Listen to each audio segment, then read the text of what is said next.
Hello everyone. So మనకి ఇప్పుడు JEE total గా 4 షిఫ్ట్స్ అయితే అయిపోయాయి. జనవరి 21 షిఫ్ట్ 1 షిఫ్ట్ 2, జనవరి 22 షిఫ్ట్ 1 షిఫ్ట్ 2 అయిపోయాయి. సో ఇప్పుడు నెక్స్ట్ ఎగ్జామ్ రాసే వాళ్ళకి భయం స్టార్ట్ అయింది. అది డిఫికల్ట్, ఆ సబ్జెక్ట్ డిఫికల్ట్ అంట, ఈ సబ్జెక్ట్ ఈజీ వచ్చింది, ఇది డిఫికల్ట్ వచ్చింది, ఇది లెంతీ వచ్చింది అనేసి చాలా టెన్షన్ స్టార్ట్ అయిపోయాయి. సో అసలు డీటెయిల్డ్ అనాలిసిస్, స్టూడెంట్ ఫీడ్బ్యాక్ ని బట్టి డీటెయిల్డ్ అనాలిసిస్ జనవరి 21 లో మ్యాథ్స్, ఫిజిక్స్, కెమిస్ట్రీ ఎలా వచ్చాయి, మార్నింగ్ షిఫ్ట్ లో, ఈవినింగ్ షిఫ్ట్ లో ఎలా వచ్చాయి, జనవరి 22 మార్నింగ్ ఈవినింగ్ లో మ్యాథ్స్, ఫిజిక్స్, కెమిస్ట్రీ ఎలా వచ్చాయని ఒక ఓవరాల్ లుక్ ఇచ్చుకుందాము. నెక్స్ట్ దీని తర్వాత నెక్స్ట్ రేపు ఎల్లుండి 28 ఎగ్జామ్ ఉన్న వాళ్ళు ఏం ప్రిపేర్ అవ్వాలి, ఎలా ప్రిపేర్ అవ్వాలి, ఏమేమి రివైజ్ చేయాలి అనేది కూడా ఒక్కసారి ఇప్పుడు ఈ సెషన్ లో చూద్దాం మనం. ఓకేనా? సో ఫస్ట్ నిన్న పొద్దున జనవరి 21 నిన్న షిఫ్ట్ 1 జరిగిన ఎగ్జామ్ లో నాన్న మ్యాథ్స్, ఫిజిక్స్, కెమిస్ట్రీ తీసుకుంటే బేసిక్ గా 2025 లో మ్యాథమెటిక్స్ చాలా షిఫ్ట్స్ వరకు లెంతీ ఇచ్చాడు. చాలా డిఫికల్ట్ కాదు, డిఫికల్ట్ వేరు, లెంతీ వేరు నాన్న. డిఫికల్ట్ అంటే ఏంటి అంటే నువ్వు ఎన్ని ఫార్ములాలు పెట్టినా, ఎన్ని మెథడ్స్ అప్లై చేసినా ఆన్సర్ రాక 2-3 కొత్త మెథడ్స్ కలిసి ఒక క్వశ్చన్ ఉంటే అది డిఫికల్ట్. లెంతీ అంటే నీకు ఆ క్వశ్చన్ తెలుసు, దాని ప్రొసీజర్ తెలుసు, బట్ ఆ న్యూమరికల్స్ వల్లనో వాల్యూస్ వల్లనో క్యాలిక్యులేషన్ లెంతీ అయ్యేది. సో 2025 కానీ 2024 కానీ mathematics most of the shifts మనకి లెంతీ ఉన్నాయి. కానీ ఈ ఇయర్ వచ్చేసరికి నిన్న షిఫ్ట్ లో, స్పెషల్ గా నిన్న మార్నింగ్ అండ్ ఈవినింగ్ షిఫ్ట్స్ లో మ్యాథ్స్ కొంచెం ఈజీ ఉంది కంపారిటివ్లీ. ఎందుకు ఈజీ ఉంది అంటున్నారంటే మీకు ఒక చిన్న సామెత చెప్పనా? బేసిక్ గా జనరల్ గా అంటారు చూడండి, ఇది ఒక పెద్ద లైన్ కదా, ఇదే పెద్ద లైన్ చూసినంతసేపు ఇదే పెద్ద లైన్, దీని పక్కన ఇంకో పెద్ద లైన్ డ్రా చేస్తే ఇది చిన్నగా అయిపోతుంది, రైట్? దీని పక్కన ఇంకో పెద్ద లైన్ డ్రా చేస్తే ఇది చిన్నగా అయిపోతుంది. సేమ్ సిచ్యువేషన్ జరిగిందమ్మా. మ్యాథమెటిక్స్ 2025 లో ఎలా ఉందో 2026 లో కూడా ఆ కైండ్ ఆఫ్ క్వశ్చన్స్ ఉన్నాయి. బట్ ఏమైంది అంటే నిన్న 21 షిఫ్ట్ లో మీకు కెమిస్ట్రీ టఫ్ వస్తుంది. టఫ్ ఇన్ ద సెన్స్ కొత్త కొత్త క్వశ్చన్స్ డీప్ గా టఫ్ ఇవ్వడం కాదు, నీకు తెలిసిన కాన్సెప్ట్స్ కన్ఫ్యూజింగ్ గా ఇవ్వడం.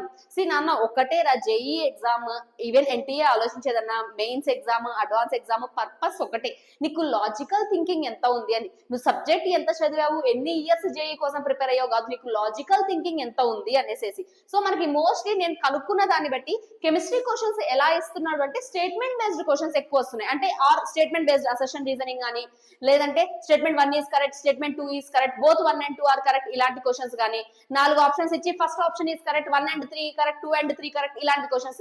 ఇవేమైతాయంటే you need to check each and every option, ప్రతిదీ సాల్వ్ చేయాల్సి వస్తుంది. అంటే ఒక క్వశ్చన్ కింద ఇండైరెక్ట్ గా నీకు 4 క్వశ్చన్లు ఉన్నాయి. ఈ మోడల్ బేసిక్ గా మనకి జేఈ అడ్వాన్స్ లో ఇస్తారు, బట్ ఈ ఇయర్ ఏంటంటే జేఈ మెయిన్స్ లో ఇచ్చారు. కాన్సెప్ట్ ఈజ్ ఈజీ, కాన్సెప్ట్ ఈజీనే. నీకు గనక కాన్సెప్ట్ మీద కరెక్ట్ నాలెడ్జ్ ఉండి బై హార్ట్ చేయకుండా కాన్సెప్ట్ నేర్చుకొని ఉంటే ఇవి అర్థమైతాయి. బట్ కొంచెం time taking process. Physics direct formula based మీద ఉన్నాయి. మ్యాథమెటిక్స్ కూడా చాలా వరకు క్వశ్చన్స్ నిన్న ఈ 2 షిఫ్ట్స్ గురించి కలిపి మాట్లాడుతున్నా. మ్యాథమెటిక్స్ కూడా నిన్న చాలా క్వశ్చన్స్ వరకు ప్యూర్లీ ఫార్ములా బేస్డ్ మీద క్వశ్చన్స్ వచ్చినా ఉన్నాయి. ఎగ్జామ్ కి వెళ్లే ముందు మళ్ళీ చెప్తున్నానమ్మా, మ్యాథ్స్ అయినా, ఫిజిక్స్ అయినా, కెమిస్ట్రీ అయినా హ్యాండ్ బుక్స్ కానీ, ఫార్ములాస్ కానీ రివైజ్ చేసుకొని ఎగ్జామ్ కి వెళ్ళండి. ఇదే వీడియో డిస్క్రిప్షన్ లో మీకు mathematics, physics formula sheets add చేపిస్తాను. Download those and once practice, ఒక్కసారి రివైజ్ చేసుకోండి. ఎందుకంటే నువ్వు ఇప్పటిదాకా చదివింది ఒక ఎత్తు, ఒక్కసారి రివైజ్ చేసుకొని ఎగ్జామ్ కి వెళ్ళడం ఒక ఎత్తు మీకు. ఓకేనా? అండ్ కంపారిటివ్లీ నిన్న మార్నింగ్ కన్నా నిన్న ఈవినింగ్ షిఫ్ట్ ఈజీ వచ్చింది. సో ఈవినింగ్ షిఫ్ట్ ఈజీ వచ్చిందంటే రిమెంబర్, ఈ షిఫ్ట్ దగ్గర కట్ ఆఫ్ కొంచెం పెరగచ్చు. కంపేర్ టు దిస్ ఈ షిఫ్ట్ దగ్గర మీకు కట్ ఆఫ్ పెరగచ్చు అమ్మా. ఓకే, నెక్స్ట్ జనవరి 22 ఈ రోజు జరిగింది షిఫ్ట్ 1, షిఫ్ట్ 2 గురించి మాట్లాడుకుంటే same maths, physics, chemistry. Maths moderate but lengthy, నీకు తెలుసు ఫార్ములా తెలుసు, ఏం చేయాలో తెలుసు, but lengthy questions. Next physics easy to moderate, chemistry కూడా moderate but time taking questions ఉన్నాయి మార్నింగ్ షిఫ్ట్ లో. ఈ రోజు evening shift compare to all January 22 shift 2 ఏదైతే ఉందో కంపేర్ టు దీస్ 4 ఇది కొంచెం డిఫికల్ట్ ఉన్నదమ్మా. ఈవెన్ మ్యాథ్స్ పేపర్ చూసి చెప్తున్నాను. డిఫికల్ట్ అంటే ఏంటంటే కొత్త క్వశ్చన్స్ ఇచ్చాడు, ఇప్పటిదాకా ఇవ్వని మోడల్, ఇప్పటిదాకా ఇవ్వని ప్యాటర్న్, కొన్ని క్వశ్చన్స్, అన్ని కాదు, అన్ని ఆల్ 25 కాదు, కొన్ని క్వశ్చన్స్ మాత్రం కొత్త ప్యాటర్న్, కొత్త మోడల్ ఇచ్చాడు. మరి కొత్త ప్యాటర్న్, కొత్త మోడల్ సంగతి ఏంటి మ్యామ్, ఎలా చేయాలి అంటే ఏం లేదన్నా, నీకు ఒక చాప్టర్ లో ఉన్న ఫార్ములాలు అన్ని నేర్చుకో, ఉన్న చాప్టర్ లో ఉన్న లైక్ కాన్సెప్ట్స్ అన్ని ఒక్కసారి రివైజ్ చేసుకొని ఎగ్జామ్ కి వెళ్ళు చాలు. కొత్తది అంటే ఏదో కొత్తదిగా, ఫర్ ఎగ్జాంపుల్ 5 కాన్సెప్ట్స్ ఉన్నాయి, ఇంత ముందు 3 కాన్సెప్ట్స్ ఇచ్చేవాడు, ఇప్పుడు రిమైనింగ్ 2 కాన్సెప్ట్స్ మీద క్వశ్చన్స్ వస్తున్నాయి. సిస్టమ్ ఆఫ్ లీనియర్ ఈక్వేషన్ ఇంత ముందు ఇన్ఫైనైట్ మెనీ సొల్యూషన్స్ క్వశ్చన్ వచ్చేది. ఈ రోజు షిఫ్ట్ లో ఏం ఇచ్చాడు అంటే ఇక్కడ మీకు యూనిక్ సొల్యూషన్ మీద క్వశ్చన్, దాంతో పాటు ప్రాబబిలిటీని కలిపాడు. సో ఇలా 2 డిఫరెంట్ కాన్సెప్ట్స్. ఇప్పటిదాకా ఈ మిక్స్ అండ్ మ్యాచ్ ఎప్పుడు జరగలేదు మనకి, డిటర్మినెంట్స్, ప్రాబబిలిటీ, ఆ 2 కలిపి ఇచ్చాడు క్వశ్చన్. నెక్స్ట్ ఇక్కడ చూసుకుంటే మనకి ఎప్పుడు కూడా డిఫరెన్షియల్ ఈక్వేషన్ లో లీనియర్ డిఫరెన్షియల్ ఈక్వేషన్ పక్క, అలా కాకుండా ఫార్ములా బేస్డ్ క్వశ్చన్ ఇచ్చాడు, ఇక్కడేమో వేరియబుల్ సెపరబుల్ క్వశ్చన్ ఇచ్చాడు. సో ఇలా అదే కాన్సెప్ట్ మనకి తెలిసిన కాన్సెప్ట్సే కొంచెం డిఫరెంట్ ప్యాటర్న్ లో ఇస్తున్నాడు. లాజిక్ గా చేయగలిగిన వాళ్ళకి you will get your answers. And also ఇంకొక మోస్ట్ ఇంపార్టెంట్ సజెషన్ ఏంటంటే నెక్స్ట్ ఎగ్జామ్ రాసే వాళ్ళు నా ఎగ్జామ్ కి వెళ్ళిన తర్వాత, for example if you are good with chemistry నీకు బాగా వచ్చు, బాగా ప్రిపేర్ అయ్యేళ్ళం, ఎందుకు ఫస్ట్ నుంచి అందరు చెప్తున్నమాట కెమిస్ట్రీ స్కోరింగ్. సో నువ్వు కెమిస్ట్రీ చాలా కష్టపడి ఎగ్జామ్ కి వెళ్ళావు. ఫర్ ఎగ్జాంపుల్ రేపు ఎగ్జామ్ లో నువ్వు కెమిస్ట్రీ ఓపెన్ చేయగానే you feel like it is difficult, ఓకేనా? నీకు ఒకవేళ అనిపించిందా ఫస్ట్ 5 క్వశ్చన్స్ ఫస్ట్ 10 క్వశ్చన్స్ చూడగానే నీకు తెలుసు concept, but still you are feeling like it as a difficult, కొంచెం ఏమో టైం పడుతుంది, లెంతీ అవుతుంది అని అర్థమైందా, ఇమీడియట్లీ నువ్వు స్విచ్ అయిపోవాలి. కెమిస్ట్రీ టైం పడుతుంది, కెమిస్ట్రీ లెంత్ అంటే అక్కడ నీకు మ్యాథ్స్ ఫిజిక్స్ ఈజీ ఉంది ఆ పేపర్ లో, సో ఇమీడియట్ గా స్విచ్ అయిపోండి. అంతే తప్ప నేను కెమిస్ట్రీ చదివాను కెమిస్ట్రీనే చేస్తాను అనేసి కూర్చున్నావు అనుకో, ఫర్ ఎగ్జాంపుల్ మ్యాథ్స్ ఈజీ వస్తే ఈజీ చేయడానికి టైం ఉండదమ్మా, ఈజీ చేయడానికి. సో ఎగ్జామ్ లో ఇమీడియట్ గా నీ స్ట్రాటజీ అనేది మారిపోవాలి, based on the question paper strategy మారిపోవాలి. ఒకవేళ సేమ్ నీకు ఆ కెమిస్ట్రీ టఫ్ వస్తే డిమోటివేట్ అయిపోద్ది ఎగ్జామ్ లో, నాకు మార్కులు రావేమో నేను కెమిస్ట్రీ చదువుకొని వెళ్ళాను అని. కొంచెం ఫిజిక్స్ అని మ్యాథ్స్ కూడా నేర్చుకున్నావు కదా, సో ఆ కొంచెం మీదనే క్వశ్చన్స్ ఉండొచ్చు. ఒక్కసారి నీకు ఒక సబ్జెక్ట్ డిఫికల్ట్ అని ఫీల్ అయ్యావా, immediately switch to next subject కి వెళ్ళిపోండి.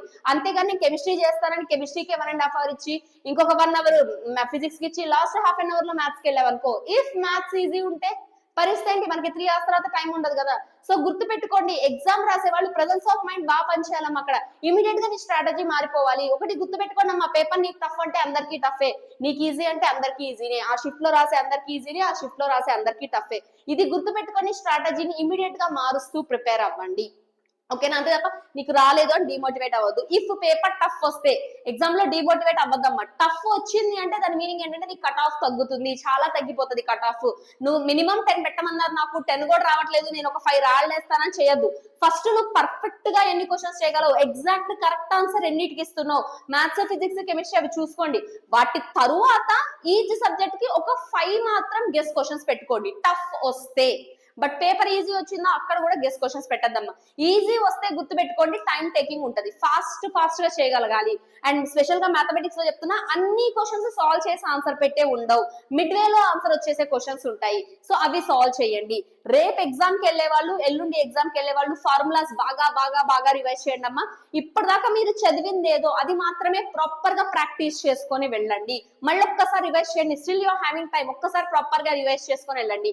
28th ఎగ్జామ్ ఉన్న వాళ్ళు ఎవరైతే ఉన్నారో స్టార్ట్ గివింగ్ మాక్ టెస్ట్ రాయండి. అది కూడా ఏం రాస్తారంటే ప్రీవియస్ ఇయర్ పేపర్స్ రాయండి. నాన్న ఇప్పటికీ కూడా ఉంది నాన్న, ప్రీవియస్ ఇయర్ క్వశ్చన్స్ ప్రాక్టీస్ చేస్తే ఎగ్జాక్ట్ క్వశ్చన్ రాదు, బట్ ఆ ప్యాటర్న్ ఆ కాంబినేషన్ వస్తుంది. ఎప్పటికీ మీకు ఈ స్టేట్మెంట్ అనేది మీకు దోఖా ఇవ్వదు. ప్రీవియస్ ఇయర్ క్వశ్చన్స్ అనేవి మీకు హెల్ప్ అవుతాయి డిఫరెంట్ గా చేయడానికి. సో 2025 ఒక 2-3 పేపర్స్ అనేది మాక్ టెస్ట్ ఇవ్వండి 28th ఎగ్జామ్ ఉన్న వాళ్ళు. రేపు ఎగ్జామ్ ఉన్న వాళ్ళు, ఎల్లుండి ఎగ్జామ్ ఉన్న వాళ్ళు ఈ ఎనాలిసిస్ చూసి డిమోటివేట్ అయిపోవడం, నాకు రాదు అనుకోవడం లాంటివి పెట్టుకోవద్దు. మీరు ఇప్పటిదాకా నేర్చుకుంది ఏదో గివ్ యూ 100%, మీ 100% ఇచ్చి ఎగ్జామ్ రాయండి, sure you can get very good score, ఓకేనా? దట్స్ ఇట్ నాన్న. If you having any more doubts, do let me know in the comment section. Thank you so much everyone, bye by.